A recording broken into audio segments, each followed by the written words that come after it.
Es decir, Israel es esto. Israel es lo que hay. Ali, yo creo que la televisión necesita la oscuridad, por eso lo tenían así. Gracias, hermano. Yo mismo hubiera hecho lo mismo. Bien, entonces, ustedes ven aquí esto del norte es Galilea. Esto que ven aquí es más o menos lo que uno encontraría como Samaria en esta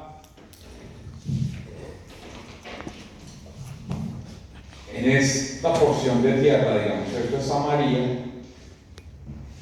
Aquí abajo está Jerusalén. Aquí al norte Siria, donde infelizmente no se puede ir hace muchos años, donde está Damasco. Aquí está el Líbano. Aquí todo esto del lado de allá es Jordania. Y abajo es Egipto. Siendo esto así, uno se encuentra con un par de cosas maravillosas en esos 3 capítulos que les quiero proponer. Y es en el camino que nos narra el texto. Felipe estaba aquí en Jerusalén. Si ustedes empezaron a ver el capítulo 8, Felipe está en Jerusalén y tiene que huir, tiene que ir, tiene que salir. La persecución. Y por la persecución va a bajar. Para que entiendan un poco cómo funciona la geografía, nosotros los colombianos, cuando decimos subir, estamos yendo hacia el norte, hacia arriba, nosotros en Colombia. En Israel se sube hacia abajo, se sube hacia el sur. Se sube porque esto es llano, digamos, pero aquí están las montañas de Judea. Entonces, por eso se habla de subir a Jerusalén. La subida del pueblo a Jerusalén. Se sube viniendo hacia el sur. Y entonces nos encontramos con que Felipe tiene que salir de Jerusalén y el primer lugar al que va es a Samaria, que es lo primero que se encuentra. Y en Samaria Felipe tiene un ministerio súper prolífero, pero súper fructífero. Ustedes vieron en sus diagonales milagros, prodigios, un montón de vainas increíbles. Pero sí, lo maravilloso de la narración es que todo eso surge porque Felipe sale. Si Felipe se queda ahí, pues no hay nada que hacer en Jerusalén. Pero tiene que salir, tiene que huir. Y producto de su huida, termina siendo él un servidor de Dios. ¿Se acuerdan que él era de los 7 en los círculos concéntricos de los diáconos? Su ministerio estaba hecho para una cosa, pero el tener que huir lo lleva a tener un ministerio muy fructífero en una guerra muy difícil. Samaria era el lugar de los enemigos. Samaria era el lugar de las amenazas. Samaria era el lugar, Diego, de las divisiones. Si ustedes se acuerdan de la conversación de Jesús con la samaritana. ¿Sí? ¿Y cómo tú, siendo judío, me vienes a hablar a mí? Si nosotros adoramos aquí donde nos dijo Jacob. Aquí tenemos el monte Gilgal, tenemos el pozo de Siquem, y ustedes dicen que debe ser allá en Jerusalén. Ahí hay unas divisiones muy serias de tipo religioso, de tipo político, de tipo social. Son enemigos. Los judíos pensaban que los samaritanos eran unos herejes. Y el lugar de misión de Felipe es en Samaria. Ustedes ya están por salir de aquí. En unos minutos ustedes se van a ir. Y no se van huyendo, espero. Pero ustedes están saliendo de aquí, ustedes ya se van. Y pues ustedes saben que allá de donde ustedes vienen todo está igual. O peor. Julito se fue. Él vino dejando a su papá mal y se va antes porque está peor. Es decir, hay unas cosas que pueden estar igual o peor. Allá nada ha cambiado. En donde ustedes estén, en Santa Marta. Nada ha cambiado. Pero yo espero, por lo menos es la ilusión con la que yo llevo trabajando 9 meses para esta semana. Y es que ustedes sí salgan diferentes. Que para ustedes haya valido la pena echarse ese viaje desde México o desde Chile para venir acá desde República Dominicana, desde Perú, desde Panamá, que han hecho un esfuerzo enorme por estar aquí, viniendo desde Harrisburg, Pensilvania, en donde seguro todo está igual. Tus 3 peladas, espero que estén igual. Pero yo espero que encuentren al papá reloaded. El ministerio prolífero es lo que nos muestra el capítulo 8. Voy a pedirles que nos centremos en un par de cosas que pasan en el capítulo 8 que nos van a ayudar a comprender rápidamente capítulos 9 y 10, lo que yo quiero llamar la atención para ustedes. En este capítulo 8 lo primero que sucede es que Felipe y su ministerio terminan impactando la vida de un maldito, proscrito, prohibido, brujo, hechicero, adivino, Simón el Mago. Toda la catequesis, todos los catequistas, los maestros de la ley, le enseñaban a la gente de Israel necesita a decir brujos, hechiceros magos, adivinos, son el mal viviente. No hay posibilidad de relacionarse con ellos nunca. Están condenados per se, imposibilitados el acceso a la salvación. Y en medio del ministerio de Felipe, uno de los primeros que termina siendo muy impactado es Simón el Mago. Les voy a dejar de tarea porque creo que es muy importante. Era mi plan del conversatorio de la noche que decidimos desistir de hacer algo para que ustedes descansaran. Pero una de las cosas que yo quería que conversáramos, porque creo que es un peligro muy grande en el mundo de ustedes los músicos especialmente, es esa proclividad que hay hacia el dinero, hacia mediarlo todo por el dinero, con el dinero, para el dinero, monetizar, vender dinero. Porque de ese personaje se deriva una palabra que fue muy importante y que debe ser estudiada por ustedes, y es la simonía. Simonía, un tema muy delicado, muy importante, que ustedes deberían revisar. ¿En qué lugar de sus vidas y de sus ministerios está el dinero? ¿Y qué tanto eso matiza sus motivaciones a la hora incluso de componer?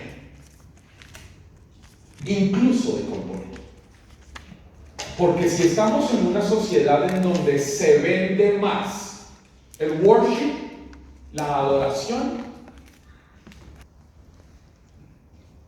revisen, estudien, trabajen, preparen. Pero después de este man aparece, si mi memoria no me falla, por ahí a partir del verso 26, una realidad muy especial que es el centro de la reflexión que les quiero plantear para avanzar. A partir del verso 26, después de que Felipe ha tenido ese ministeriazo, el Señor resucitado le dice algo así como: Felipe, levántate y vete por el camino que va de Jerusalén a Gaza. Es desierto. ¿Sí dice más o menos así el verso 26? ¿Se están mirando su Biblia o no? No. Miren su Biblia. Pero sí decía que el Señor. Entonces, Jesús le dice a Felipe que vaya al desierto, que vaya al sur, que vaya a Gaza, el camino que va hacia Gaza. A ver si logramos terminar con un conflicto que ya lleva 32.000 muertos, de los cuales 11.000 son niños, de una población de 2.200.000 desplazados, gracias al fanatismo. Y nos encontramos con que Felipe va y nos describen a un personaje. El encuentro, porque Manu, uno va en salidas para tener encuentros. Eso nos lo ha dicho el Papa desde hace 11 años. La cultura del encuentro de la iglesia en salida. ¿A qué se sale? Pues a tener encuentros. O sea, si ustedes salen y no tienen encuentros más que con ustedes mismos, pues es el narcisismo extremo. Por ejemplo, cuando van a un concierto, los montan en un carro, los meten a un camerino, los suben a un escenario, terminan su show, salen al camerino, se meten en el carro y regresan. ¿Con quién coño tuvieron un encuentro? Con su propio ego.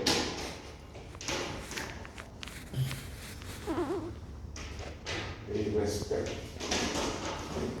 Y aquí nos encontramos con una escena maravillosa, una escena en la que el encuentro es con un personaje que nos describe con una meticulosidad del narrador. Es una vaina increíble. Nos dicen que es un etíope, es decir, no es la Etiopía de hoy. O sea, si ustedes googlean Etiopía hoy, no tiene nada que ver. Etíope era eso. En el norte de Egipto, una cosa que se llama el reino de Cus, los cusaditas, y que son así, de raza negra, como la hermosa Dios, negros, como Lucha, que de lejos se ve que es negro, pero que además, al ser, por eso les he puesto aquí unas lineecitas rojas para mostrarles las fronteras. Todo el que no está dentro de la frontera es un pagano. Es como se le nombra en los evangelios, en el Nuevo Testamento. Un pagano, un gentil. Todo el que no está del Jordán al Mediterráneo y de Egipto a Siria y Líbano, todos los que están por fuera de eso son paganos y gentiles. Idólatras, politeístas. En sus países hay un montón de templos, de santuarios, de dioses, Dios de la lluvia, Dios de la sequía, Dios de la comida, Dios de la fertilidad, Dios para cualquier vaina. Las religiones de la naturaleza, en donde lo que nos encontramos es que todo el que está lejos de eso, todos los que están por fuera, según la mentalidad judía, están condenadas, Lili. No tienen acceso a la salvación, no se van a poder salvar nunca, a menos que renuncien a eso y se hagan judíos. El que renuncia a eso, Betty, y se hace judío, se llama prosélito. Ese es el nombre que ustedes han leído en los libros. Un prosélito. Un prosélito es ese que viniendo del mundo pagano se convirtió al judaísmo. Adoptó el judaísmo. Renunció a sus dioses y se quedó solo con Yahvé. Un prosélito. En eso nos cuentan entonces que este es un negro que está en Etiopía, que es un pagano, pero que además es lo peor. Para el mundo de Israel, Mario, para el mundo de Israel la bendición de Dios se ve en dos cosas: tener tierra y tener hijos. Maldito el que no tiene ni lo uno ni lo otro. Y nos dicen que además es un eunuco. Es un eunuco. ¿Por qué es un eunuco? Y el texto nos lo dice. Porque es un ministro. Es el ministro de Hacienda de un reino, Charlie, del reino de Cus. En donde, así como ¿cómo se llama el mandatario, el gobernante de nuestros países? Presidente. Este es un reino gobernado por una mujer. Siempre el puesto que para nosotros es presidente, allá se llamaba la Candace. La Candace es como la reina, es una mujer la que manda. Erika, la sucesión en el trono siempre debería ser para mujeres. ¿Cómo garantiza una mujer, la reina, que ella pueda elegir la sucesora al trono? Evitando que la violen. ¿Y quiénes la pueden violar? Los de la corte, su gabinete de gobierno. Entonces ella nombra ministro de deporte, ministro de salud, ministro de hacienda. Pero tiene que garantizar que no la vayan a violar.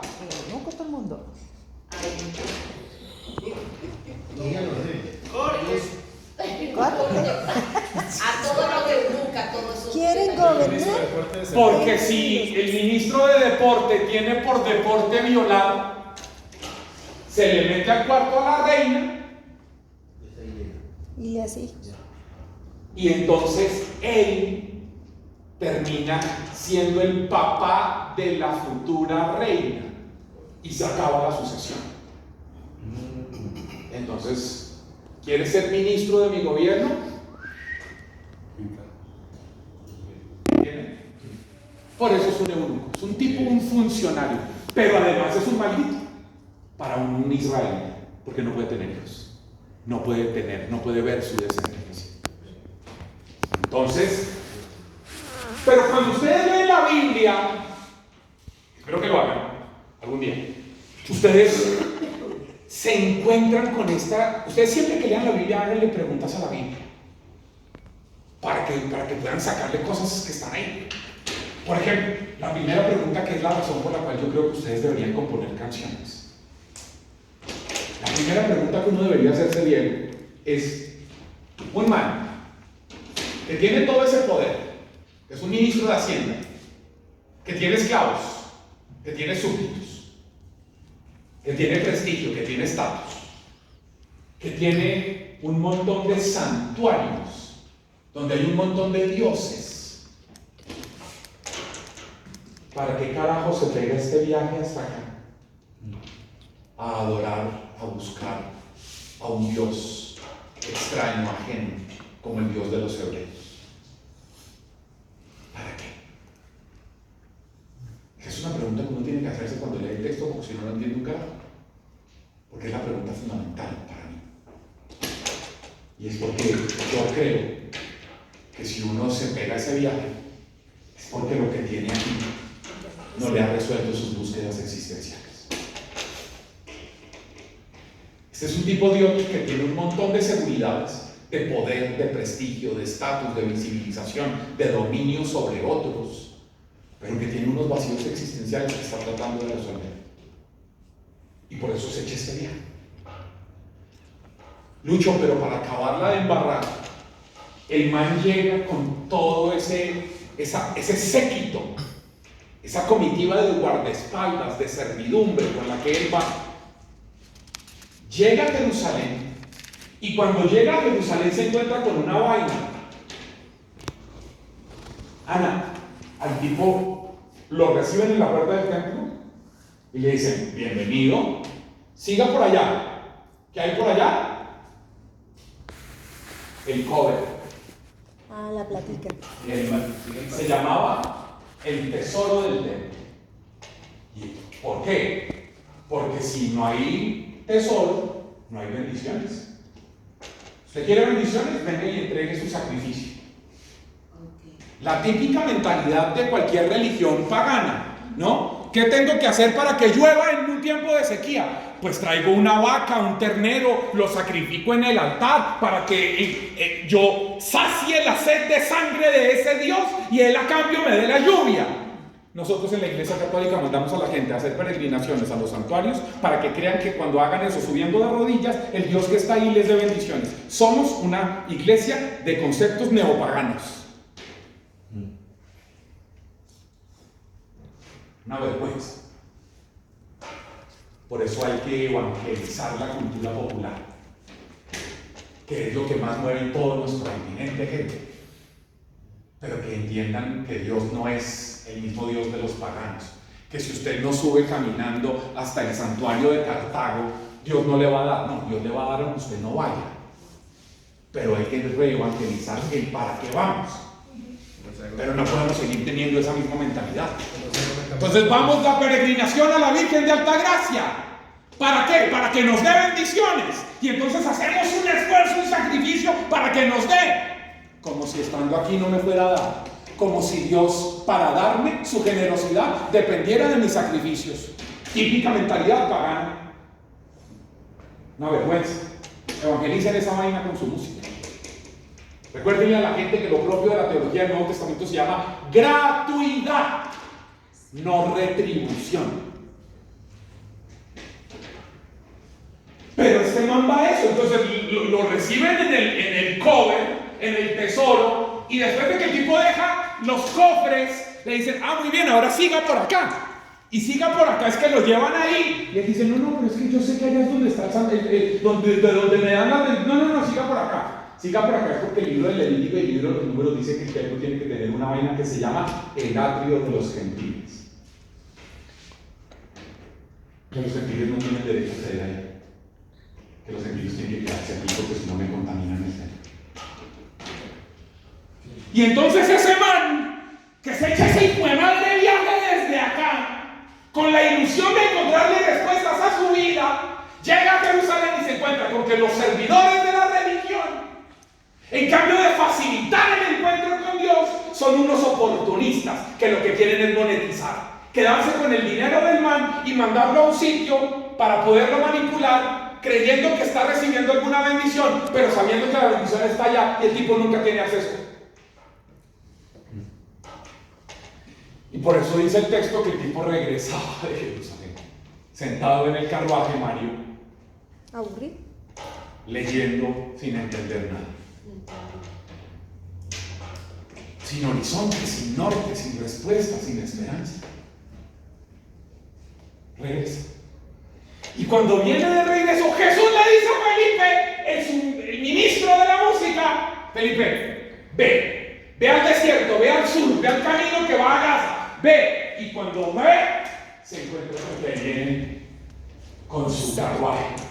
Carruaje, no se le olvide, carruaje llevado de propulsión a cholo. 4 cholitos llevando, ¿no? Y ahí va. Y Felipe lo ve. Y Felipe se asoma y dice, pero es un negro. Ese no es un negro, es un pagano, es un politeísta, es un idólatra, es un contaminador. Y además eso vive y tiene los signos de aquellos que son eunucos. Eunuco, pagano, politeísta, poderoso. ¿Qué le habían enseñado a los catequistas de la parroquia, Felipe? Jamás te juntes con semejante lacra. Jamás te vayas a acercar a semejante porquería. ¿Y qué le dice Jesús? Miren su texto. ¿Qué le dice Jesús? Miren su Biblia. ¿Qué dice? Levántate y marcha. Sigue Billy. Levántate y marcha por el camino que va de Jerusalén a Gaza, que es desierto. Felipe va y luego nos cuentan quién es el etíope. Sáltate eso que ya lo dije. ¿Y qué le dice Jesús ahora? Acércate y ponte junto a ese carro. ¿Se imagina a Felipe en ese momento diciendo, pero un minuto, ¿a quién le hago caso? Si desde chiquito en la catequesis me están diciendo que yo me aleje de esa gente, que no me junte con semejante lacra.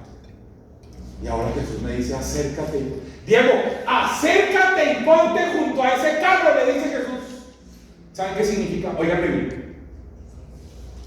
Nenita, lo primero que tienen que hacer ustedes para ser misioneros en salir es romper sus prejuicios.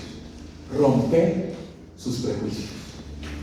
Vencer sus prejuicios.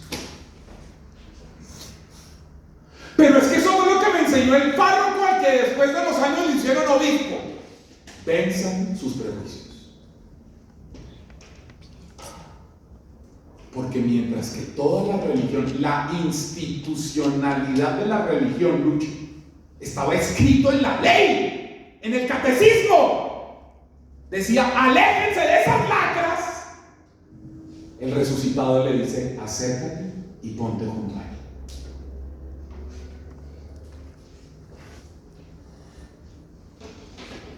Pero además, por favor, subrayen lo que viene a continuación.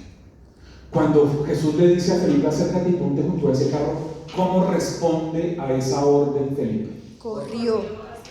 ¿Quién escribió los Hechos de los Apóstoles? Lucas. En el Evangelio de Lucas, solo hay una persona que corre. Y es el papá del hijo pródigo. ¿Saben qué significa ser un misionero en salida? Encarnar los mismos sentimientos y las mismas decisiones del papá del hijo pródigo.